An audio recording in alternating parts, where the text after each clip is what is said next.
Hello, welcome to Friday Fat Chat. I'm Ivy Felicia, the body relationship coach and the founder of Fat Women of Color.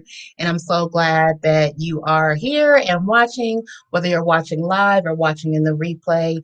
I appreciate you joining us today. So, just to give you a little bit of a background about Friday Fat Chat, this is a forum in which we center the stories, lives, experiences, and knowledge of Black and Brown women of size.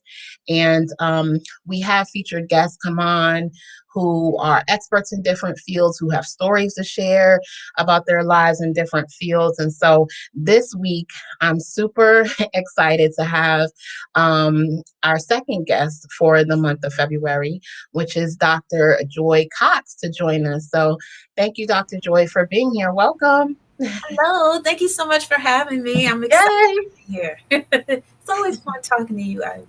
Oh, thank you. Same here, same here. So first of all, I just want to say again that you look amazing and I love these Thank you. earrings. Can we see like a side shot of the earrings? The earrings. Oh, I can you see them?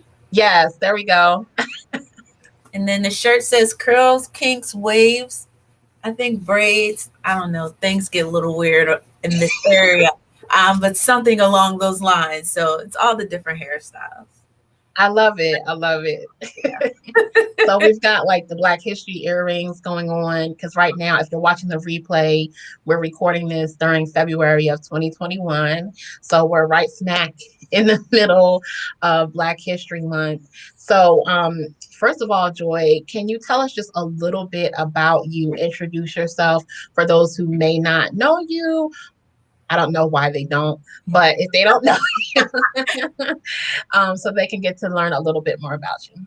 Yeah, sure thing. So my name is Joy. I have a title in front of it, known as doctor. I got my PhD in communication in 2018 from Rutgers University in New Brunswick, New Jersey. I'm originally from Philadelphia, and I study identity and all of its intersections by trade. So that's kind of where my specialty lies. I'm most interested in the impacts of weight stigma and how how that impacts the lived experiences of people who live in larger bodies, particularly fat Black women. I just wrote a book that came out in September of last year, which is entitled Fat Girls and Black Bodies Creating Communities of Our Own. And I'm super excited to be here. I mean, I don't know what else to kind of roll out. People probably, if they don't have the book, then they probably know me as Fresh Out the Cocoon on Instagram, also where I've had my podcast now for the last few years. And so I think that's kind of me, at least my online presence in a nutshell.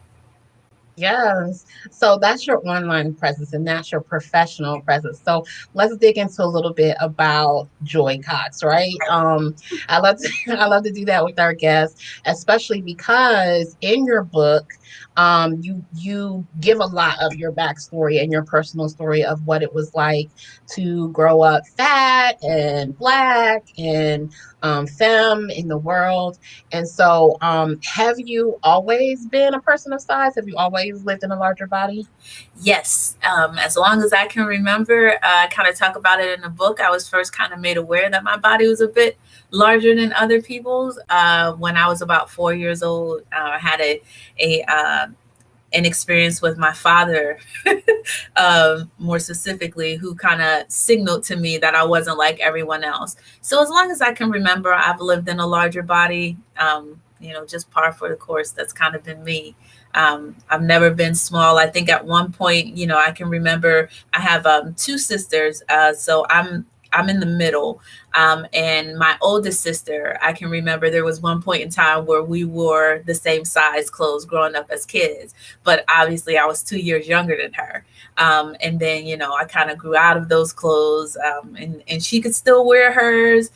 So I've always kind of been larger and kind of excelling in that field, if you will. I love that. I love how you say excelling in that field. And what I also picked up from what you were talking about, you talk about this in your book as well, is how family kind of started with defining your relationship with your body, because you know that's my passion. Yeah. Your relationship with your body, as well as how you saw your size in relationship to other people in the family and how they viewed you. Can you tell us a little bit more about that? Yeah, I mean, I think that, I think probably some of our most defining experiences come from the people who are closest to us.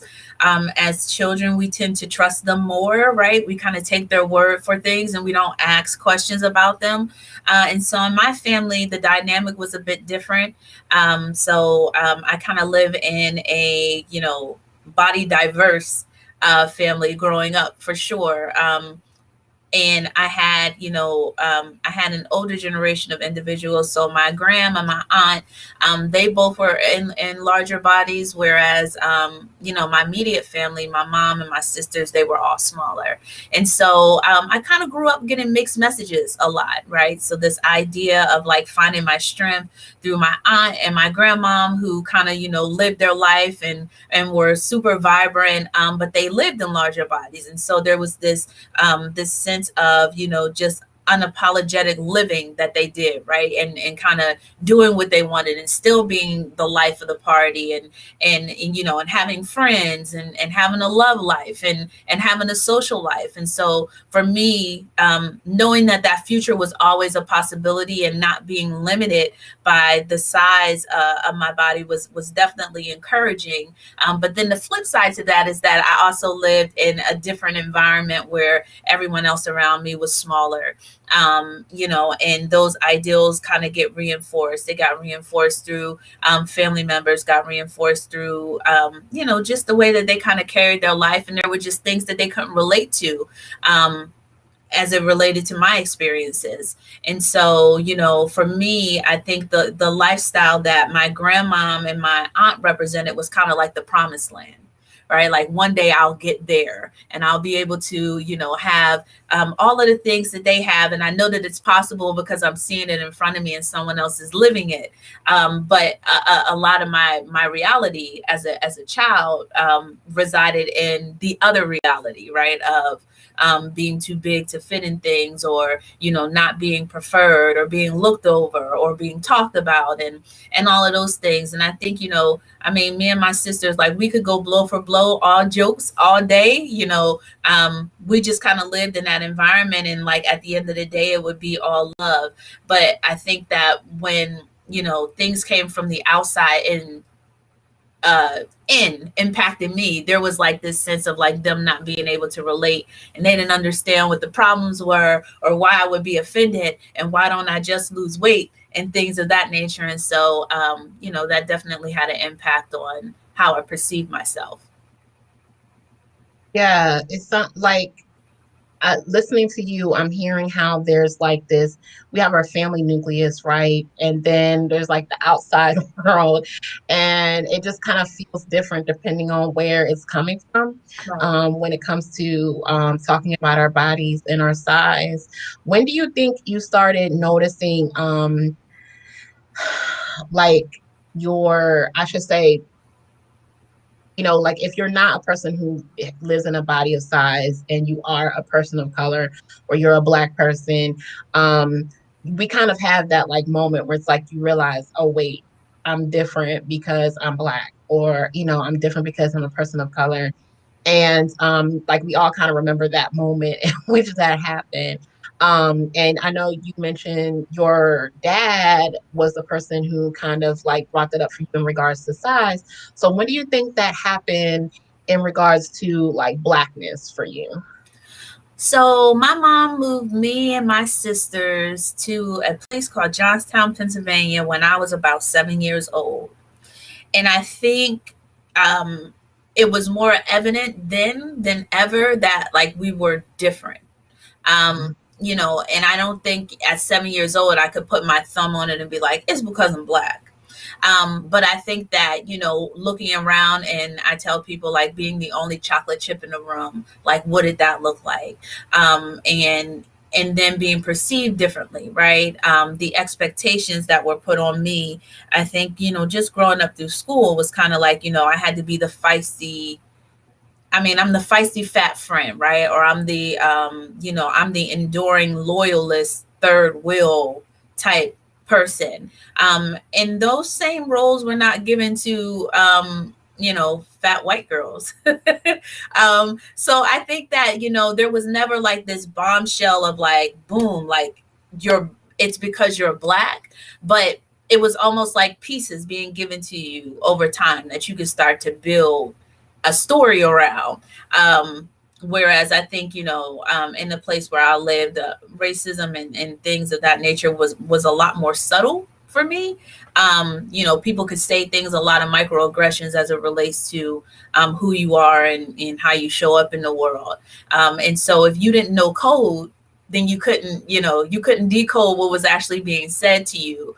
But I think, as you get older, there are certain expectations that are put on you that aren't put on other people. There are certain things that are said to you that aren't said to other people. And then you can start to unpack as to why those things are being said. And why those things matter. And I kind of talk about in the book, one of the bigger issues was like whenever I was in the hospital and I had to be treated. First, we had to fight to get them to treat me. And they wound up taking out my gallbladder, which I still think to this day they may have not had to do. But the doctor told me to stop eating so much fried chicken.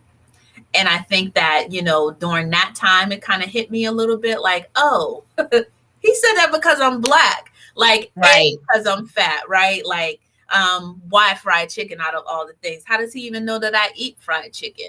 That part. Thing, right? That part. Or even just, being, I growing up in school, like people say, well, like celebrities, who do they say that you look like, or those things, and then you're like, oh, it's the fat black lady. It's not because you actually look like them, right? It's just a way of people being able to associate you with something. And so then race sits in the forefront of those conversations. Yeah, you said so many things there. I'm like, yeah. First, like, starting with the well, the most recent thing, like the fat black celebrity.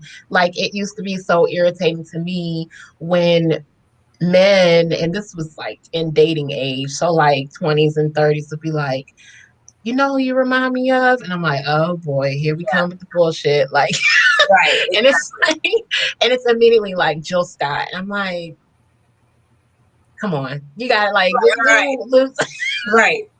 like this the only big black woman that you can reference. And I mean, given like at that point, like, my hair is natural, so it was like in the fro or whatever. So close, but no cigar on that, on that one. Um, but yeah, just different ways in which external messaging starts to shape and shift how we see ourselves as fat black women in the world. Um, and in listening to you also talk about like the health topic, right? And how your doctor addressed you, early on. And those are also things that start to shift and impact how we see ourselves. When we talk about because you have Fresh Out of the Cocoon, which is specifically for black women, and particularly fat black women. How often do you hear people talk about how healthism and sizeism impacts how they feel about their body and kind of how they navigate the world? Yeah, I mean, I think on those platforms and and talking to fat black women, I don't think there's a time when that doesn't come up. Yeah. Everybody's talking about the ways that healthism impacts, particularly if you are a fat black person who has taken a stand as to not to participate in diet culture, right? It's always in the forefront of conversations because it is a constant push to conform, right? And so I think that when I'm talking to fat black women about life in general, like that pops up somewhere. Somebody's trying to tell us that we're not healthy. Someone's trying to tell us that we're going to die early. Someone's trying to tell us that if we're cute in the face, right? Like, now if we could just get the body to kind of match up a little bit, right? Then things would be like on point. And there's always this push of those things, right? Like, what does it mean when you want to fly, you want to live your best life, and then you have to deal with people saying rude things, or people not wanting to sit beside you on a plane, oh excuse me, or not being able to have adequate seating, things of that nature. All of that stuff happens, right? And so to live in a fat phobic society, and to live in that society being fat, and not really caring about what other people think, it doesn't stop them from saying stuff that you would pass on, that you'd rather not hear. Right. People just run their mouths. Uh, Right. and if and if not careful, like, we carry that weight with us.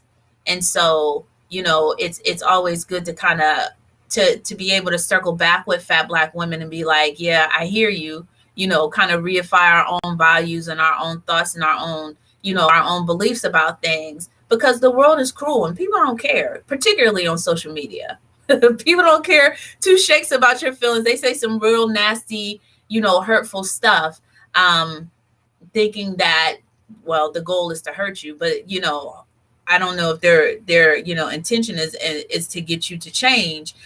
But then we wind up carrying that. And so I think that those are conversations that always come up. Yeah. If you're just joining us on the live, this is Friday Fat Chat, and we are talking with Dr. Joy Cox today as our featured guest. And if you're watching, you can drop your comments and feedback and thoughts and perspectives in the comments, whether you're watching on Facebook or YouTube. If you comment, we can see it on the screen and we can interact with you live. We'll also be taking your questions later. So if you have questions for Dr. Joy or for me, if you want like some feedback on how do you deal with certain things, or just some support in how to navigate being a person of size, or if you are a fat Black woman or femme and you want feedback on that, or a fat woman of color and you're having challenges in navigating the world and you want some feedback, you can definitely drop that in the comments and we can see everything that you're sharing with us today. So thank you all for watching. And as soon as I said that, we've got like also everybody started chatting. So let's see what they're talking about in the comments real quick, Dr. Joy. Mm-hmm. As we got a couple of people. Okay, so April Unique says, "Come through with the looks." So thank you. Dr. Joy's got the Black History African earrings going on. I've got the head wrap. So Yes. we're like all in Right. the African African. Yes. We're on a thing. We got our orange and our brown. We're like in sync here. So yes, thank y'all for watching. One of the things that you mentioned that really stuck out for me, and now I just lost it, of course. It'll come back to me. It'll come back. But thank you for watching, Marissa. Marissa's giving us heart and loves in the comments as well. Thank you for watching. Oh, and if you're watching, please make sure that you like, share, and subscribe. That's how we can spread the word about this episode as well as the show, so that other people can get the word out and other fat women of color can also get these messages that they need. So yeah, and talking about the external messaging. Now it came back to me, the external messaging that we kind of navigate, right, as fat women of color. Like you said, we can do all the internal work and like build our self-confidence and be like, you know what, I'm good on the diets, like I'm loving myself, I'm loving my body, I'm embracing who I am, I'm fat positive, I'm all for fat liberation and all of that. And then the minute we go out the door, or we don't have to go out the door, especially like right now, we're living in COVID.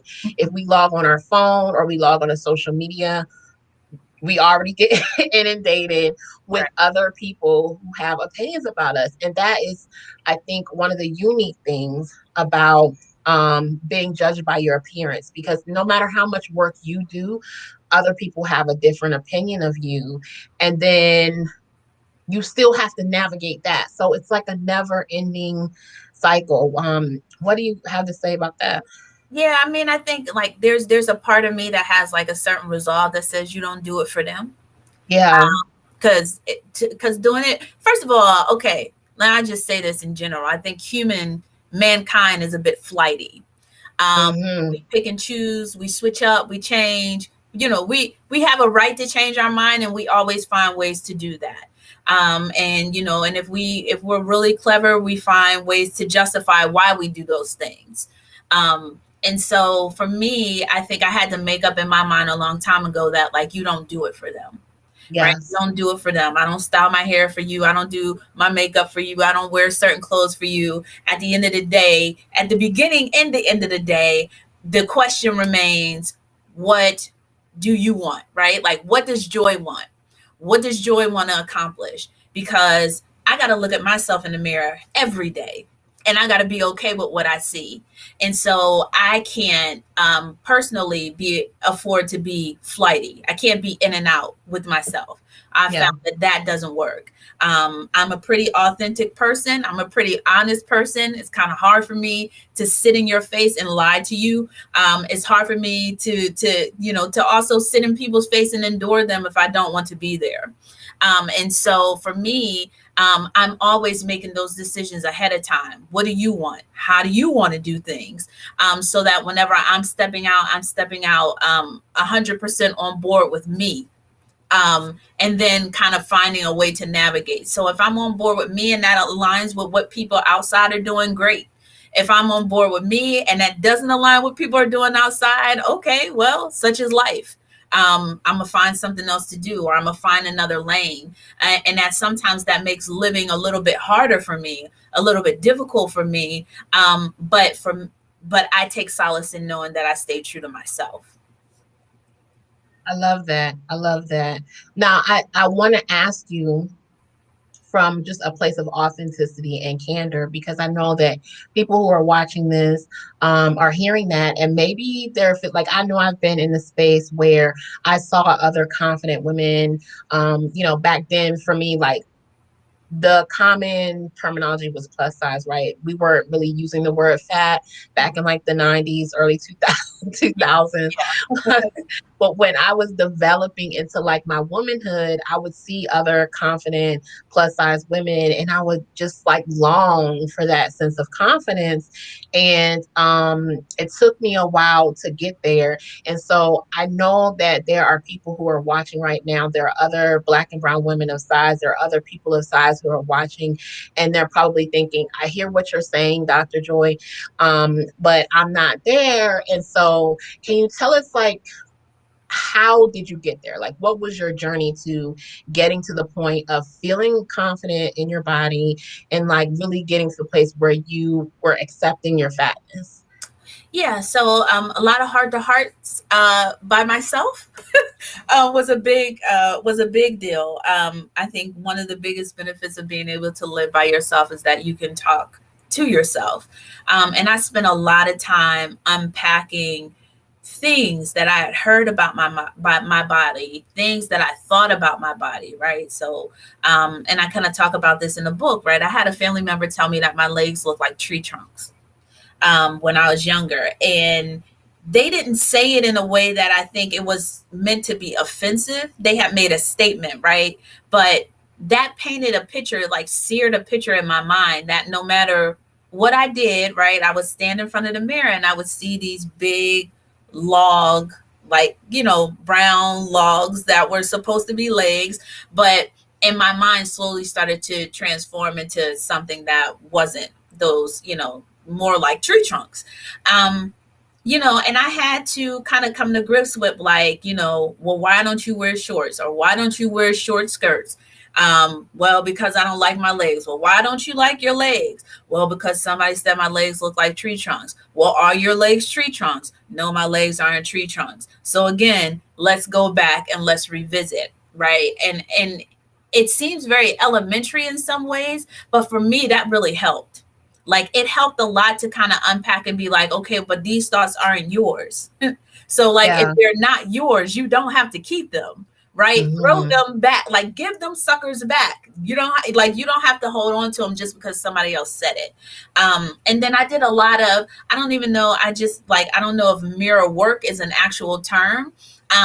But I did a lot of that, standing in front of the mirror until my body normalized. Standing and standing in front of the mirror, looking at myself, until I actually saw a body and not the things that everybody was telling me, or not the things that you constantly hear. um and then, aside from that, I was reading things. When I first got into, when I first realized that there was like fat acceptance and fat liberation, one of the biggest things that I think I read was Jess Baker, when she wrote a, it was a piece. I think it might have been in Huffington Post or somewhere like that. And she wrote a piece, and it was like, it was like little things, like everybody, when they bend over, they have rolls. And I was like, oh snap. Like, there were things, like things that I think it was like things that no one will tell fat girls, so I will, something along those lines. And there was just like a list of things that were very much normal. But I think whenever you live in a fat body, you're always constantly told that your body isn't normal. Yeah. So everything about you that people say is wrong, you don't think other people have. And so, Yeah. like, people are like, "Ooh, look at those rolls." So how was I supposed to know that everybody had rolls? Like, I didn't know Yeah. everybody had rolls. Like, I thought just fat people had rolls. So it was like stuff like that.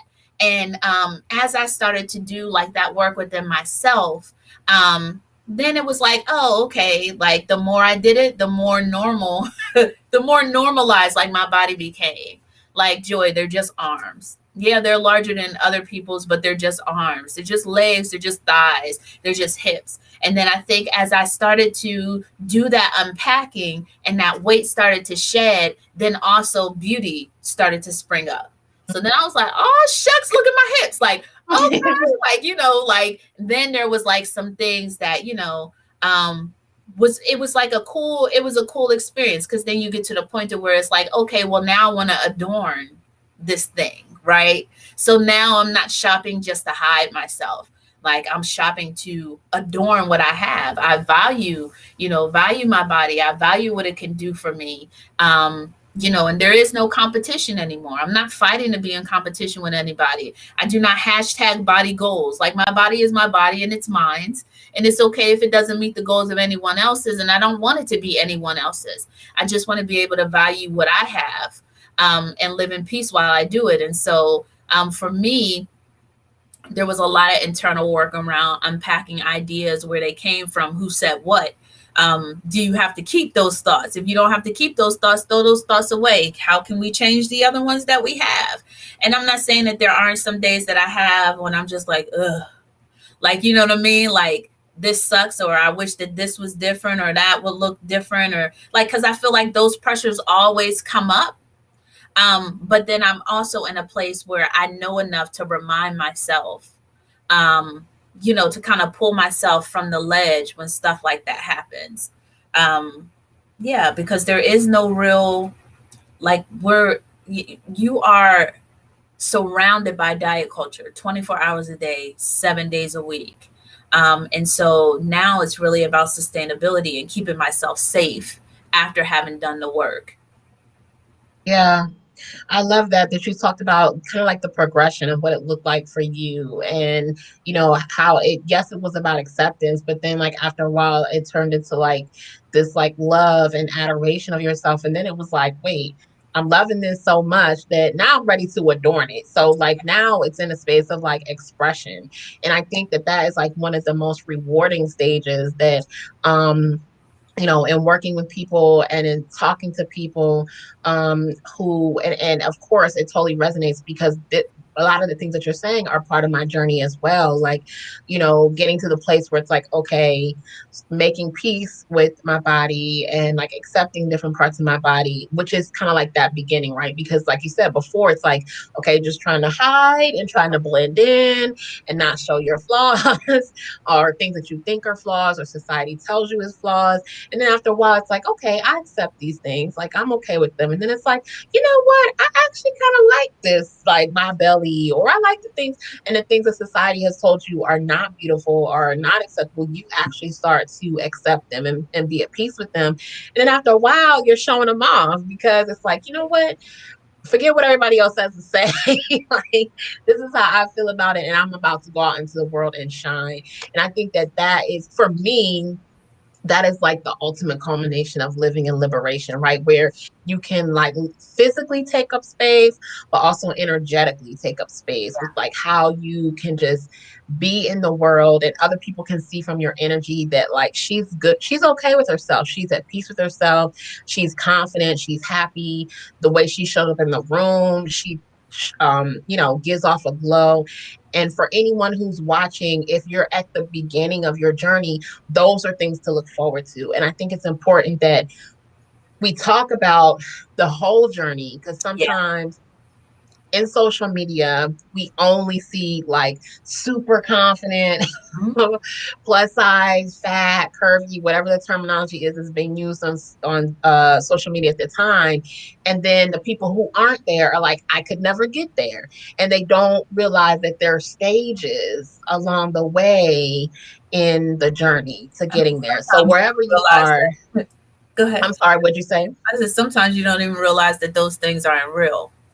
Yes, yes. And another thing that I heard you mention too is that there is like a maintenance to it, right? So it's not like you get there and you get to expression and adornment and liberation, and then you're just like, I'm here for life. Like, I've arrived. Let me set up my tent at at full confidence. Like, you have to maintain it. And I heard you mention safety, and creating safety for yourself. One of the things that you mentioned in your book is the value of community and how important that is for us as fat women of color, as Black and brown women of size, as people of size, the part that community plays. And I'd love to hear a little bit from you about like what community has meant to you in order to be safe and to maintain that liberation.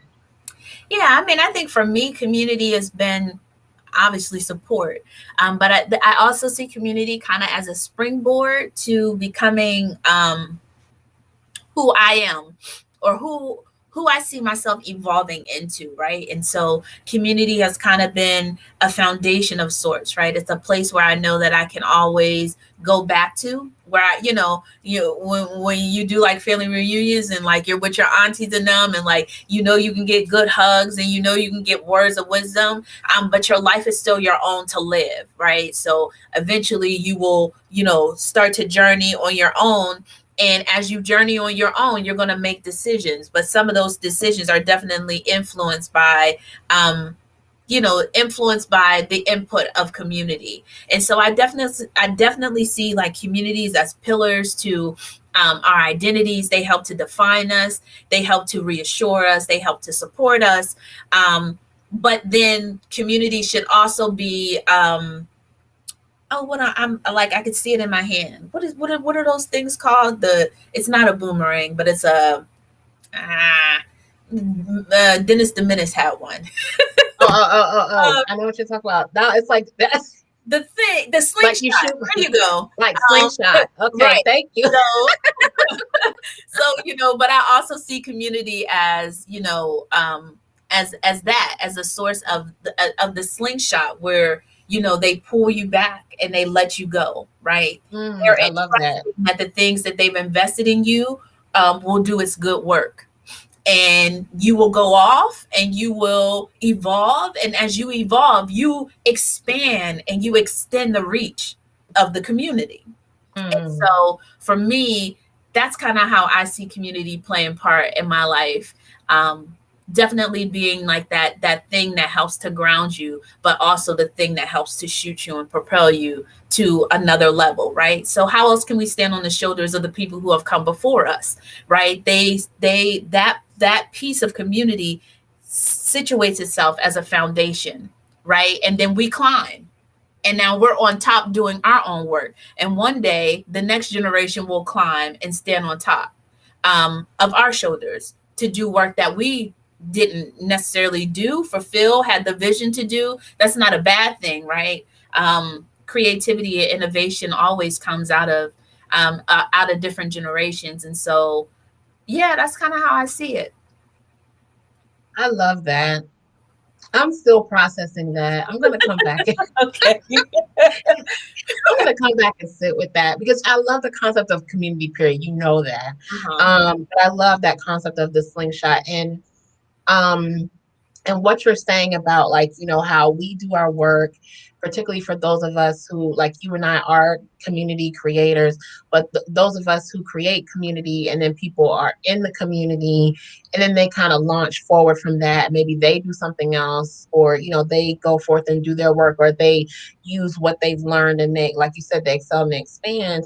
um but something else that came up for me, like a nugget that stuck out for me in that, is that it also allows us to know that we don't have to do all the work, right? Because it's easy to look around. If you're concerned about society, if you're in any way interested in fat acceptance, fat activism, body liberation, even racial justice, all of those things. And if you look around, it's like, oh my gosh, there's so much work to be done. And I might live to like 90 to get it done. And it looks like it's not enough time to do all the things.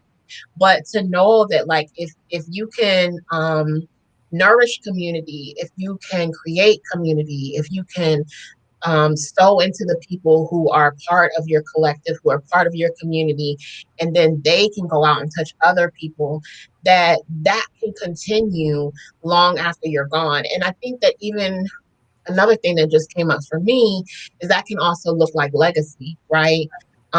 Because a lot of times as women, we're taught that legacy has to come through birthing another human. And for those of us who may not have done that yet, it's like, well, what's my legacy going to be, or what's that going to look like?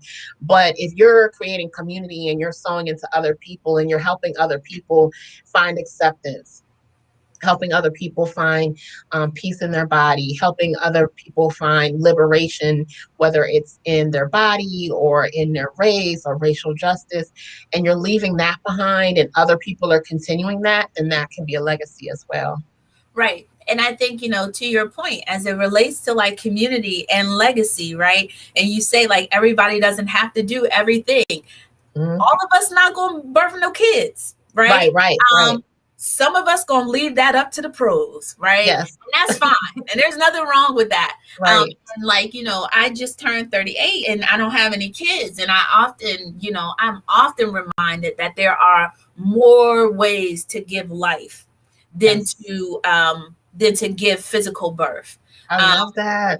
and it's like me imparting knowledge, me doing joy stuff, right? Having that sense of mentorship, imparting what I have into someone else, and then watching that thing grow in them. They're gonna birth something different. And I think that's part of the beauty of life. And that's also part of the beauty of legacy and community. Like, we're pouring into individuals and into things, concepts, and ideas, hoping that these things would grow. And we have a vision of what we see, and what we would like to see happen. But man, if we don't give a certain sense of liberty for Yeah. nature just to do its thing, um, you know, we almost limit ourselves. And so, I love talking about legacy and thinking about, what I'm going to leave or what I have already left behind. What seeds have I sown and kept moving, and then to be able to look back and say, yeah, that was the thing that you sowed in 2015. Like this awesome tree has grown out of these things. And so yeah, I mean, legacy and community get me excited. They're beautiful things. Yes, me too. Yeah. Me too. Like you're talking about this, I'm getting warm fuzzies. Like, oh yes, Yeah. this is my vision. Yeah. And I find it interesting because neither one of us have children, and so just in how that is still a passion. And I think that that's another thing that's kind of countercultural, like you said, that women have been given this really thin definition of what it looks like to leave something for the world or leave a legacy. And it's okay if you do, if you are a mom, awesome. If you're raising humans, awesome. If you're a guardian, auntie, whatever, Yeah. awesome. But there's so many ways that we can do that. And I love this conversation because it broadens it for women to think, wait, I'm not behind schedule, or I'm not like I'm not failing at womanhood, or I'm not less than because I'm not doing it this way. Like it gives more options. Yeah. And I mean, I think, like, I look back in the book, I kind of talk about my aunt and how, she was like, she was a fat, dark skinned Black woman. And, and she never talked to me explicitly about, like, the struggles that she had being a Black fat woman. She never talked to me explicitly about the importance of, like, living your life out loud. Right. But her presence poured into me. Right. Yeah. So if she was alive today, she would see the fruit of her labor. Yeah. Like she would see the seeds that were planted in me kind of birthing and blooming. Yeah. Right.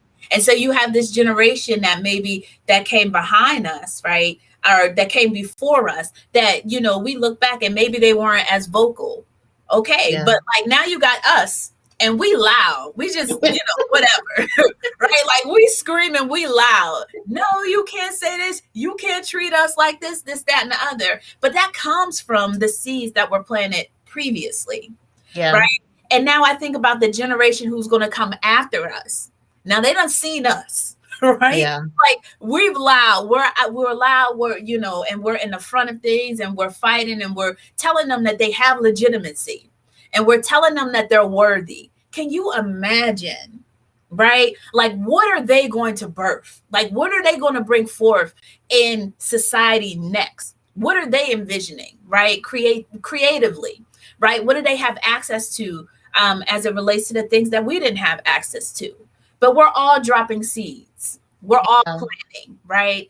And being able to look at birthing as that type of thing for me, primarily because there was a time when I still am open to the idea of having children, but I also do understand that I'm getting older. So I don't know how much longer I want to ride this train per se. But when I was younger, like having kids was like a big deal to me. Mm-hmm. And I was like, I've never seen myself, like I've never seen my future as not being a mom, and one day like that epiphany hit me. Like there are so many other ways to give birth than just naturally.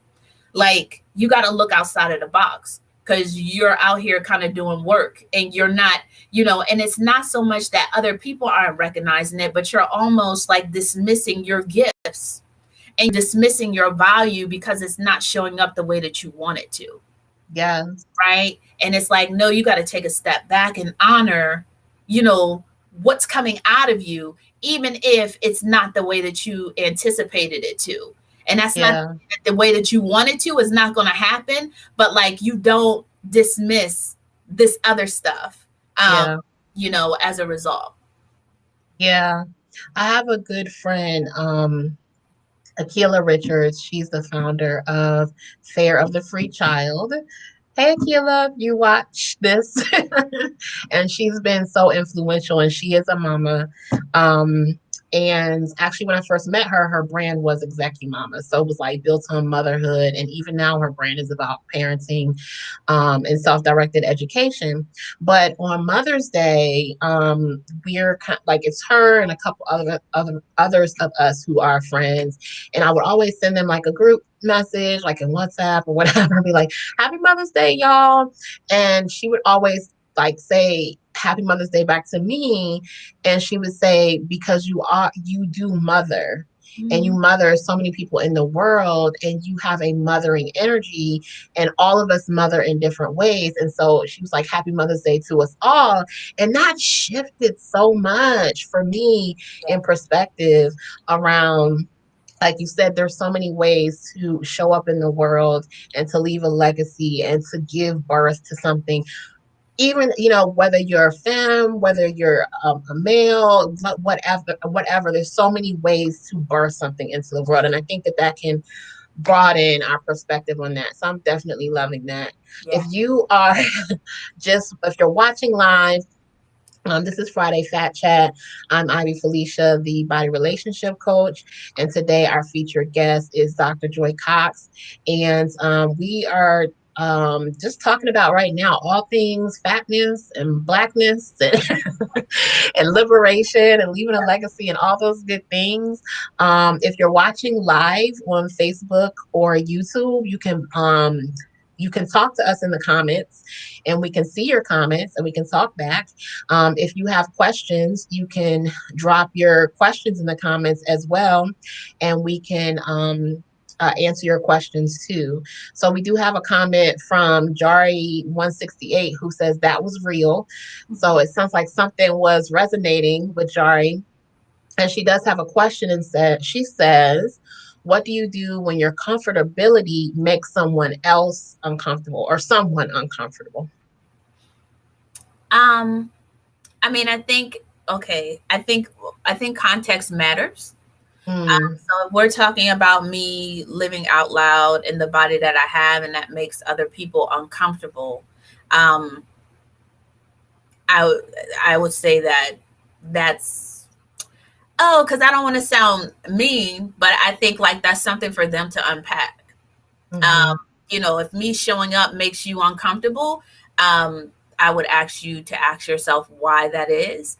If it's a personality thing, if it's a character thing, then that's something you have a conversation with someone about, more on a heart to heart level. But I mean, I can't do anything about other people feeling uncomfortable because I exist. Um, and I think, oftentimes when you live in a larger body, particularly if you're not playing the role of like the typical fat person, people are uncomfortable in Yeah. general, right? So, like, if you show up in a place and you're dressed to the nines and you're super cute and you ain't hiding in the corner, like, yeah, you might make some people uncomfortable. But that's not on you. Like, you've done your work before you left the house. Like, you've done your work. And so, I wouldn't carry those things. But I think that, depending on the context, right? Like, if it's a character issue or a personality issue or something like that, and there's somebody that you value their input and their involvement in your life, then that's something worth having a heart to heart about. But like, you just existing and being yourself, and you're at a point in life where you do accept yourself, I mean, that's not on you to necessarily change because other people are uncomfortable with that. Yeah. Jory, I hope that helped. Let us know in the comments if that helped you Yeah. out. I love that you said the context matters because I would have just fired on off and it's like, girl, be who you want to be. So Right. Right. Like, who, where?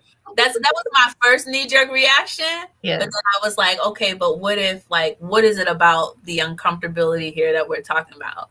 If yeah, it's distance, let them, I say, let them people choke. I yeah. hope they know the Heimlich and you keep living your life.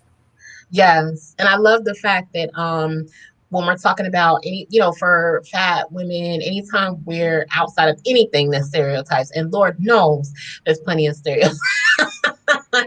People are uncomfortable. Like I know even when you mentioned, like if we show up in the room and we're cute and we're whatever, and even to the opposite of that, right? If we choose to be casual and not be like high femme and like all dressed up, and it's like, you know what? I'm gonna throw on these sweats and these sneakers and a tank top and I'll be chill.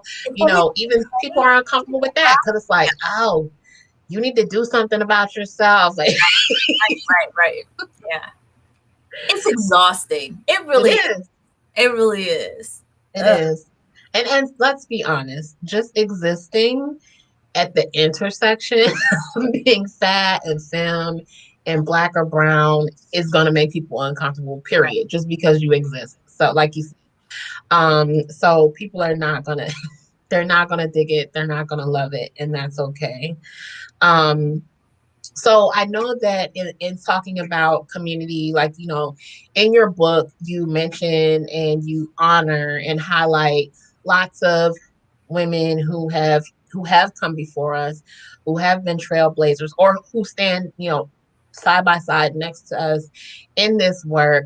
And I'd love to know, like, what has it meant to you for you to work alongside or interact with these other women, because they all show up in different ways, but how has that impacted you in the work you do? I mean, I think for me, it's definitely been a privilege and a blessing of sorts. I think that, you know, it's one thing to talk about community, it's another thing to really have it.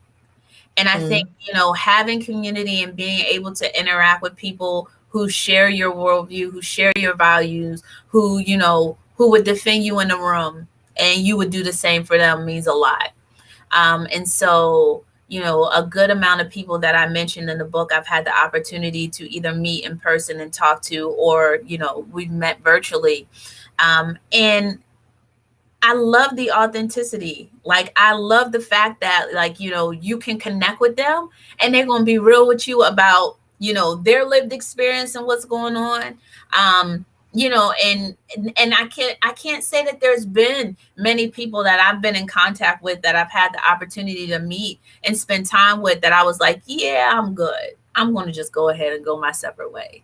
Like, and so I think, that's been the beauty for me in writing a book. I didn't want it to be um, another project, I think, where, you have an author who talks about everyone else and not actually include them. And so I wanted to do something a little bit different. I think all too often, particularly in research, we treat participants like test subjects. And we get our accolades and we get, our book deals and our awards. And we never give back to the community that helped us build those things. And so I wanted that to be different for me. And since I knew I had accessibility to people, I was like, why not just create a whole chapter?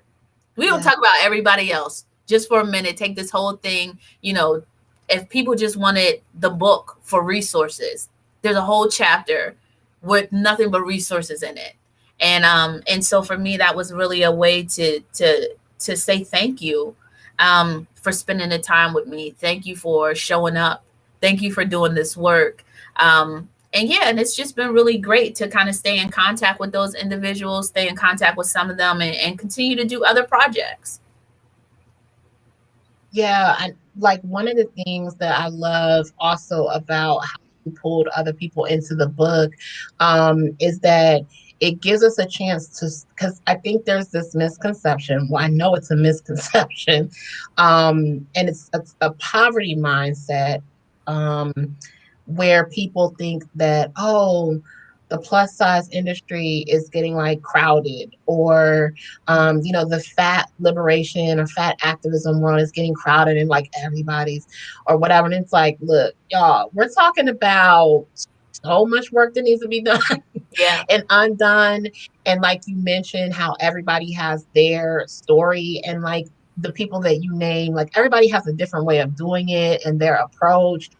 I don't feel like it can be too crowded because we have so much to undo. And like you were saying, um, a legacy to leave behind for other people, that I think that making room and like really honoring the people who are doing that, why not? Like, why feel like um it's not enough space here for all of us, Yeah. and have that competitive mindset. Right. I think one of the biggest lies that we've been told is that there's not enough room for everybody. I think Hmm. like living in an individualistic society says that there's not enough room for everybody. Community says there's room for us all. And Yeah. so, in writing, I never, it never crossed my mind that, I was like, I don't know, like taking space away from myself to talk about other people. Like, the goal is that everybody gets shine. Like, the goal is that the message gets out. You hope that the message gets out in integrity, but that the message gets out. And everybody don't want to listen to Joy. Mhm. Maybe that's a hurtful thing, but everybody might not want to listen to me, right? Some people may want to listen to a Saucy West. Somebody may want to listen to a Ivy Felicia. Like, I'm not going to stop the train from moving to try to make myself the center of something. Like, I think that Hmm. that is a bad move. And I think that, and understanding that there is room for everyone, there is room for us all. I think that alleviates the pressure. Like, the part of the issue why we feel like we have to do everything sometime is because there is this lack of vision as it relates to who we can see, who belongs in the community. And then the fact that there's just a lack of community in general, right? So, like, if there's only 3 people in a group and there's 20 things that need to be done, like, y'all gonna do twice as much work, right? Yeah. 3 times as much work. And if you live in that environment repeatedly, consistently, like, that's how your mind works. So when stuff needs to get done, you think about doing it all. Yeah. But, like, when you're in a balanced environment and communities there and everybody's working together to make something happen, then yeah, you realize that there's other people that have other skill sets that could say something differently, that can do something differently, and you don't mind offsetting the work, because whatever you do, you're going to be best at, and whatever they do, that's what they're going to be best at. And Mhm. so, yeah, I could Yeah. go off on a I heard tangent. I digress. I love it. I heard the other day on Instagram, it was like somebody doing a skit or something, and they were like, I'm not gonna change because then who would be me? And I was like, oh, right. Hello. That's I tell people and that's all the the thing. time. I tell people all the time, you are the best you. Hmm. Like, nobody can beat you being you, right? Right. Like, I don't care if everybody can do different things. Like, we all do the same stuff, right? But don't nobody two-step like Joy. Like, what? Like, no, Right. you know what I mean? Like, nobody's doing me. And so Yeah. that's what makes what I do special. Yes. And another thing that kind of came up for me, and you talked a little bit about this too, is that we've seen more of a movement, especially throughout 2020 and navigating COVID, which we're living in right now. If you're watching this 5 years later, you'll understand that we made it through, Hopefully. but we're in the Hopefully. middle of Hopefully. it. We're in the middle of it right now. But in talking about self-care, rest, self-preservation, wellness and all of that, those things have started to become higher on the list and the priorities, particularly for Black and Brown women. And we're starting to give more respect to the fact that we can't do it all, like you said. And this is a way that we can like release some of that, right? If we just like do our thing and to know that our thing is enough and to know that, like we said earlier, we're not going to get it all done before we leave this world. So we do our thing, we do it to the best of our ability, and trust that what we're doing is enough. And like what Joy is doing, she's doing her thing, I'm doing my thing, so and so is doing their thing, and that it's getting done. But like you said, when you're like, I'm going to do all the things, of course you're going to get burnt out.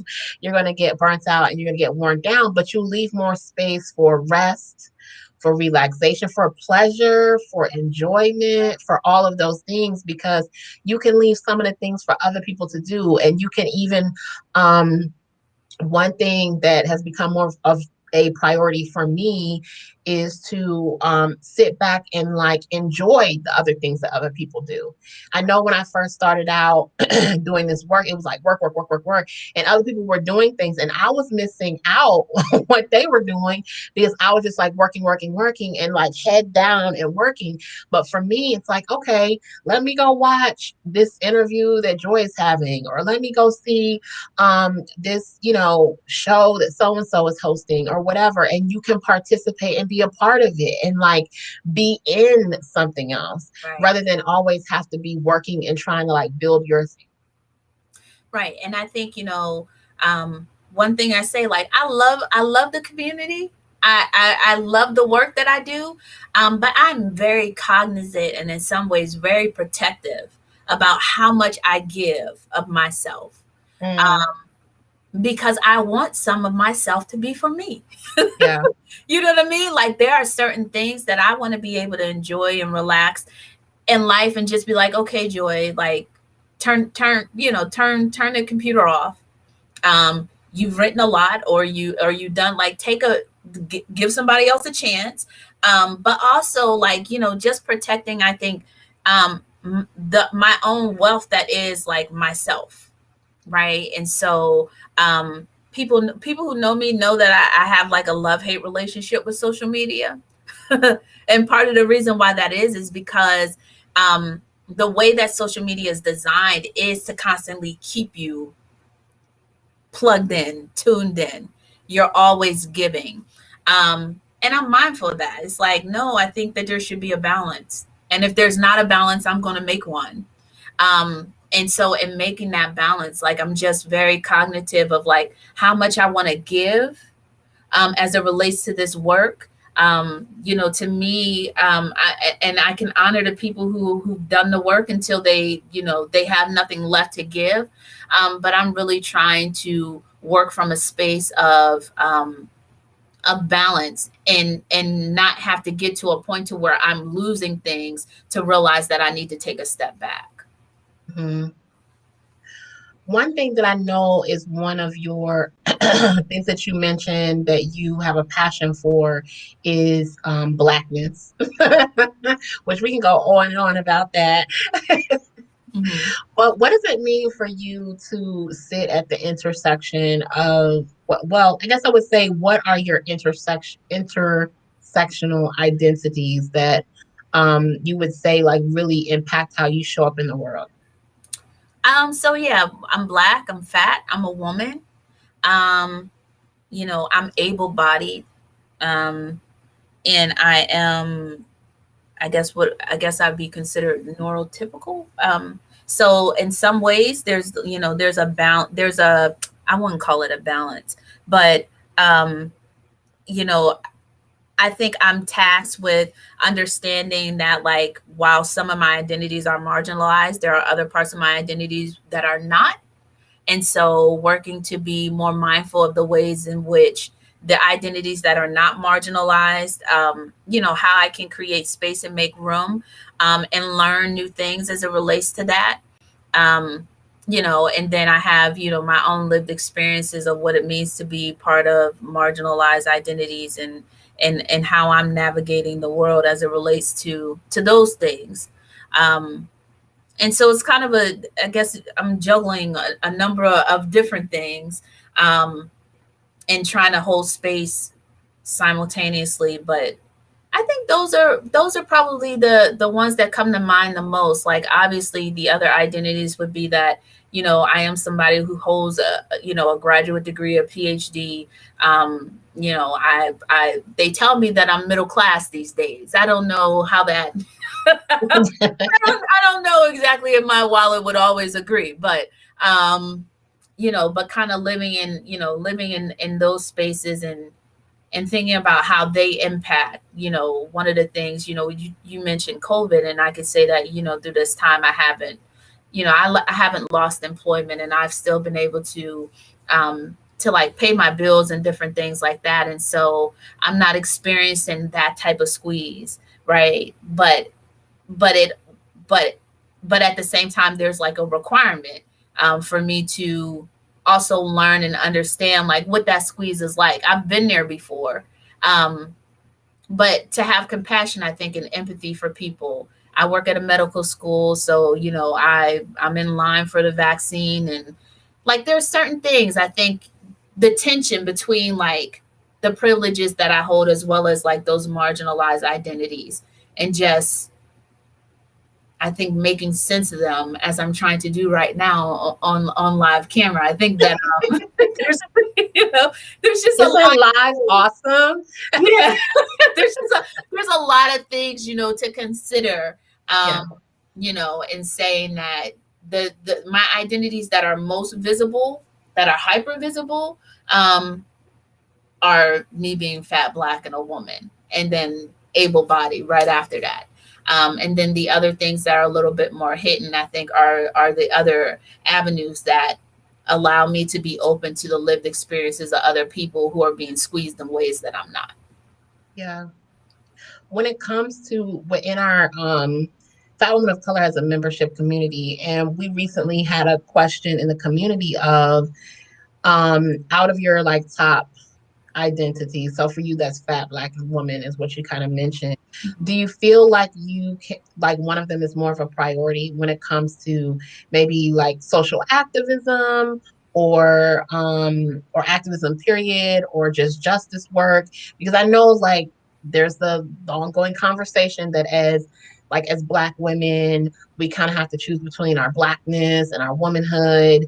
And that has been coming up a lot over the past few years of how, there's been kind of like this divide happening where black women are realizing that, wait, we've been out here riding for our blackness and for black males, and we're not getting that reciprocity. And now, like, our womanhood is starting to take more priority because we're saying, wait a minute, we're kind of left out here to dry. So saying all that to say, do you find that in those identities that one, it takes more priority? No. And I say that because I mean, I think the way that people talk about identities as though like one can show up like one at a time, like to me that doesn't make sense, right? There is a narrative that's written about fat black women, right? So when I show up, that narrative shows up with it. It doesn't show up just like, oh, what is blackness or what is womanhood or what is fatness? Like there's a whole story about what flat black women are, what they do, how they behave, right? What they know, what they don't know, what they're capable of, et cetera, et cetera. The same thing as it relates to like black men. Black men have a narrative already written about them. So there is no such thing as like you're black first. Like, no, no, no, no, no. Like you're a black man, you show up. And so because you show up in the body or you show up and you present the way that you do, people perceive a certain thing about you. They perceive Mm-hmm. you to be a certain way. That's your whole identity as a black man. As a black woman, when you show up, people perceive you to be a certain way, right? So how do you separate your blackness from womanhood if there's already a narrative that's written about you as to how you show up in the world? So the narrative that's written about your average black woman is not the same narrative that's written about fat black women. It's a different narrative. Yeah. And so it's hard to parse those things out. You can't ask me to choose about a narrative that's written about me that one, 9 times out of 10, I didn't have authorship in writing. Mm. And so I don't choose. I don't see myself choosing because the conversation is not going to go but so far before I have to insert this other part of my identity, Yeah. right? Like we're not going to talk about blackness, but so far until we start talking about the experiences of black women. And then that conversation isn't going to go too further past that if we start talking about the experiences of fat black women and how they differ from your average experience as a black woman. And so for me, I don't choose for that reason, Yeah. right? Because I wind up cutting myself short. I'm an Yeah. undercut, and the most marginalized part of me will get undercut, which is part of the reason why we're here now, right? The part of the reason why we write these books, having these workshops, right? Because Yeah. people don't want to talk about this other stuff. Yeah. Um, and I'm not willing to let parts of me die for, like Jerry said, for somebody else to be comfortable. Not doing it. Yeah. Yeah. I feel like that is the thing that an intersectionality, like that's the whole point, right? I think that a lot of people don't get, and our society, particularly America, because we live in America. Those of you who are watching outside, that's awesome as well. But here in America, they try to like write that narrative for like, oh, all black people, and it's like, well, there's segments of there's segments, there's different experiences, there's intersectionality. Like, I agree with you. For me, like my blackness impacts my womanhood, and my womanhood impacts my blackness, and my fatness impacts it all. And then, I also live with chronic illness, so that impacts like all those things too. So for me, I think of it as like an egg, right? To be like, oh, well, is it the yolk or is it the white or is it the shell? Like, it's like all of it is like the egg, like it has Right. multiple parts. So, when I think of like Ivy, like, fat, black, and woman is just part of who I am. And then, like you said, all the other identity, all the other intersections come in as well. But I feel like we are kind of being um subconsciously pushed into this narrative of choosing Oh, one over the other, and then that's putting a lot of pressure, right, within our communities, and that's also putting a lot of division. It's very divisive. And it's also kind of making people taking away from people's confidence, because it's like, no, you're all of the things, and you don't have to choose a loyalty to just one. Like, I saw someone said on, I think, Trisha from the Nat Ministry the other day was saying that when people realize that like two things can be true at the same time, then like society will change a lot. Like, you can be very devoted to your blackness and very devoted to your womanhood simultaneously. You can be very supportive of maybe the experiences of black males or fat people, and still be very devoted to your womanhood. So those things can all coexist, and we don't have to like to choose. So I love that you gave your perspective on that as well. yeah, no, for sure. I mean, choosing doesn't, I mean, I think when people ask you to choose, that just clearly screams out to me that um, they have a privilege that you don't. mm, Right? okay. Like, Sermon on its own. I mean, like, like if you're a black man and you tell me to choose between blackness and womanhood, that tells me that you have a privilege somewhere that you don't have the eyes to see, right? Mhm. And to ask me to give up a piece of myself to fight on your behalf, because that's ultimately what we're saying, right? Yes. Come fight for us and forget about this other stuff. Mm. This other stuff will get taken care of. We know that trickle down economics, trickle down nothing works, right? But that's the argument, right? Come with us, unify here, and then we'll deal with this later. No, we won't. We'll never Mm. deal with that. We'll never deal with that because you're not willing to deal with it now. So I still love us though. I Mhm. love us though, right? But I think that there's some things that we need to work out and tweak out and have real conversations about as it relates to those intersections so that we can move forward and not just unity, but inclusiveness. Yes, absolutely. And the diversity within the unity, Right. because unity and diversity are not antithetical. Like, you can be you can be in unity and still have like honor the diversity and be unified in a goal. I think that the work that we do, that we've been talking about here today, right? Just as fat women of color, like you mentioned, we all have different experiences of fatness. We have different experience, different cultures that we're coming from. Um, but we're all unified in saying, hey, we want to build a legacy. We want to make something better for other fat people and the experiences that they're having in their body. We want to address certain things like healthism, sizeism, all of those things. But yet and still, we sort of vacillate on a continuum, because it's not it's not black or white, of what our the diversity of our personal experiences and our different intersections that happen as well on the continuum. So um, before we go, I definitely want to take a look at a few of our comments before we wrap up. Jerry is saying, this is great to watch. Thank you for watching and for hanging out with us, Jerry, live today. Mashinda says, I have to go, but I appreciate this chat. I'm leaving with lots to think about on legacy and community. Yeah. So there you go. Yeah. You touched on people that like thinking about, okay, what does it mean to build legacy and community? Um, So before we go, I'd love to hear from you about what you have going on with your brand, with your community, with your business. If you could share with everyone watching live and who's also watching the replay so they can know how to get involved with you and support you. Yeah, so right now, biggest thing I'm working on is the launch of an app that I co-founded called Jabbie, Jabbie, with my co-founder Bumi Alo. And so we've been working on this app now for quite some time. And Jabbie is a identity inclusive, body affirming wellness app that encourages people to move their bodies in their own ways without the pressure of diet culture.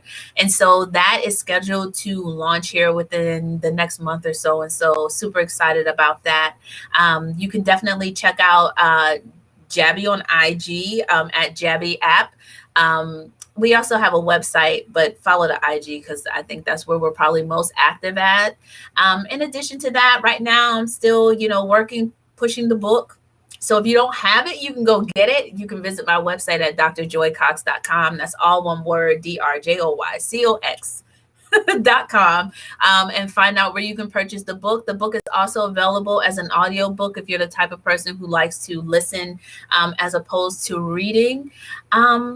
Yeah, and then I'm just bouncing around all over the place. I have different. I'm going to be on IG live tomorrow on the Jabbie page talking about Jabbie and its launch.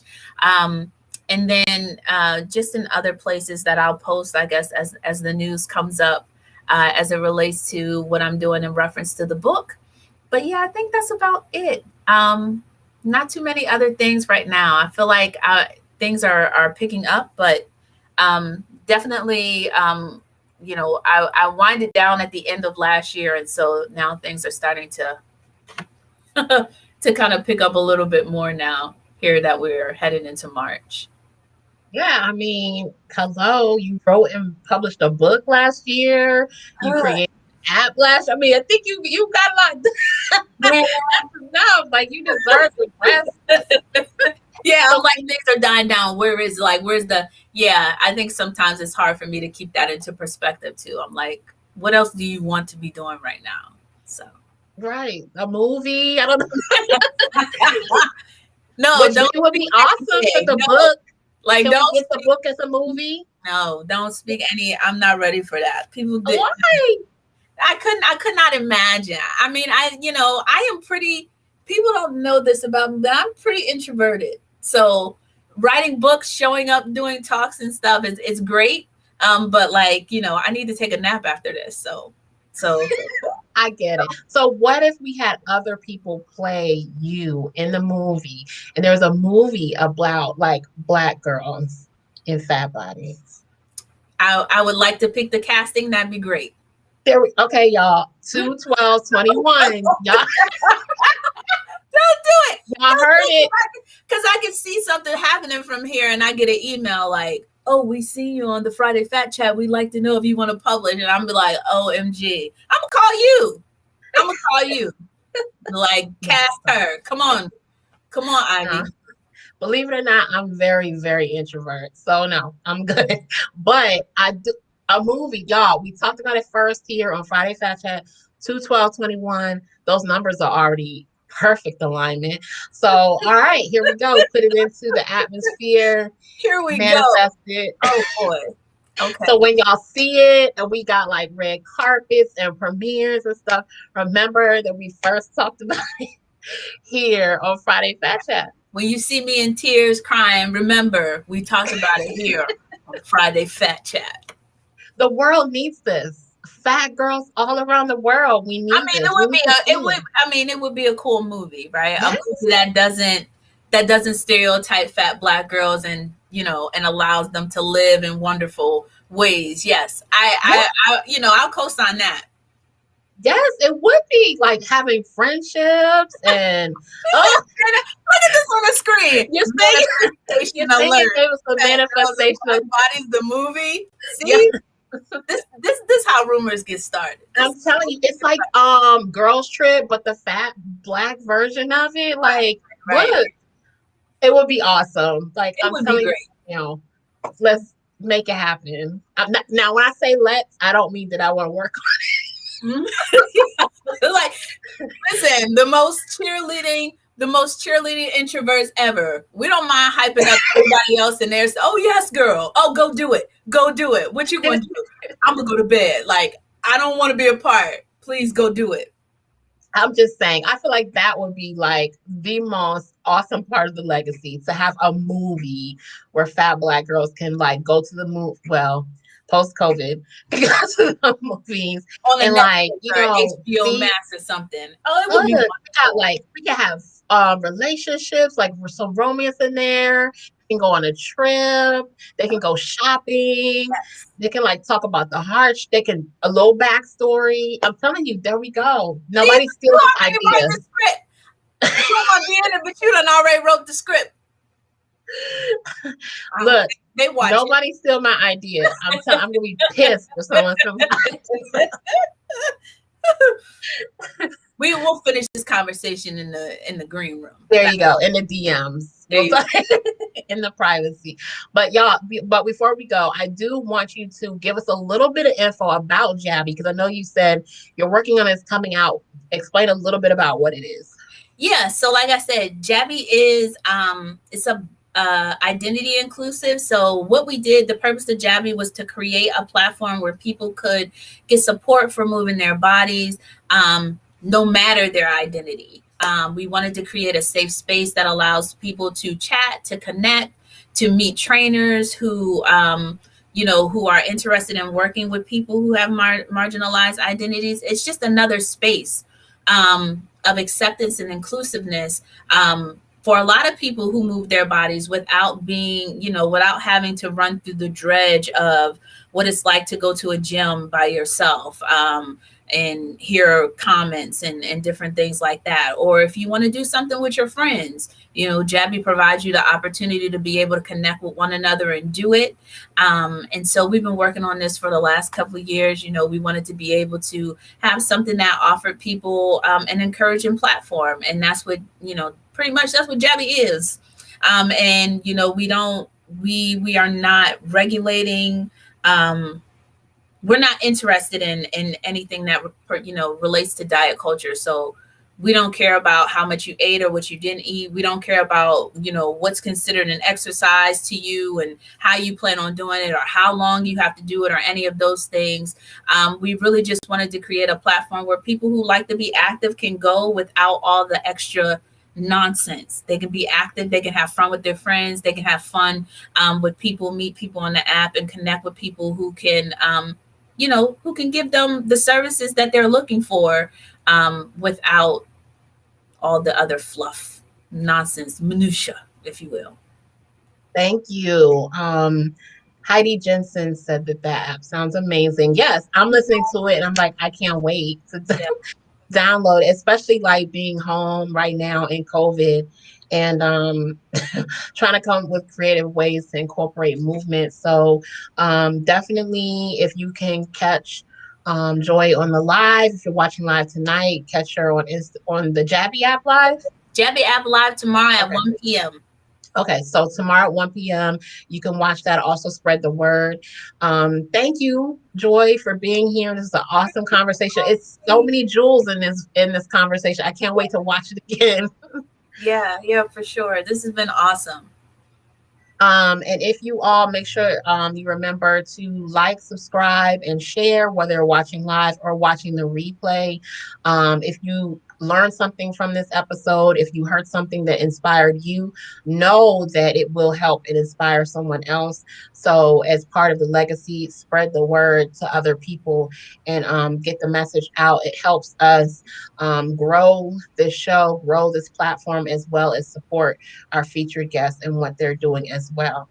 So thank you everyone for watching. Make sure that you follow Fat Women of Color on Instagram as well to keep up with what we have going on over the next few months. And that's Fat Women of Color on Instagram, or you can find us Fat Women of Color on Facebook.